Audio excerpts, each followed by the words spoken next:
Hi friend, আমি কাকুলি কর। দেখো তোমাদের জন্য একটা নতুন রেসিপি নিয়েছি, সেটা হচ্ছে কচুর শাক, ইলিশ মাছের মাথা দিয়ে কচুর শাক। দেখো কচুগুলোকে ভালো করে কেটে ধুয়ে পরিষ্কার নিয়েছি। এবার ওর মধ্যে সামান্য লবণ আর সামান্য জল ইউজ করেছি সেগুলোকে সেদ্ধ করার জন্য। এবার দেখো আমি কচুগুলোকে সেদ্ধ হয়ে গেছে, তারপর নুন হলুদ মাখিয়ে রাখা ইলিশ মাছের মাথাগুলোকে কড়াইতে তেল দিয়ে সেগুলোকে ভেজে নিয়েছি। এবার ইলিশ মাছের মাথা যেই ভাজা হয়েছে সেই তেলের মধ্যে আমি গোটা জিরে আর তেজপাতা ফোড়ন দিয়ে নিচ্ছি, আর 6-7টা কাঁচা লঙ্কা দিয়েছি।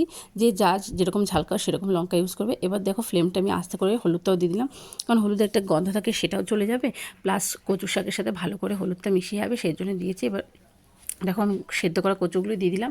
এবার ওগুলো দেওয়ার পর আমি দেখো যেহেতু সেদ্ধ করার সময় লবণ দিচ্ছি, সেই জন্য আমি এক চামচ লবণ দিচ্ছি, যে যার স্বাদ মতো লবণ দেবে। এবার মাছের মাথা দিয়ে দিয়েছি। এটাকে ভালো করে কষতে হবে যতক্ষণ না জলটা টানবে। দেখো আমি কষছি। এবার তোমাদের ভালো লাগলে চ্যানেলটাকে লাইক, শেয়ার আর সাবস্ক্রাইব করে দিও, আর কমেন্ট করতে কিন্তু ভুলো না। দেখো তার মধ্যে আমি দু চামচের মধ্যে চিনি অ্যাড করে দিয়েছি। এবার ভালো করে এটাকে নাড়াতে হবে। দেখো অনেকটাই কষে এসছে,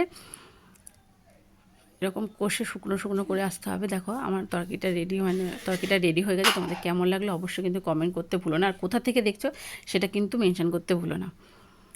আর একবার বলছি, চ্যানেলটাকে লাইক, শেয়ার আর সাবস্ক্রাইব করে দিও। কেমন লাগলো অবশ্যই কিন্তু জানিও। টাটা, আজকের মতো রাখছি।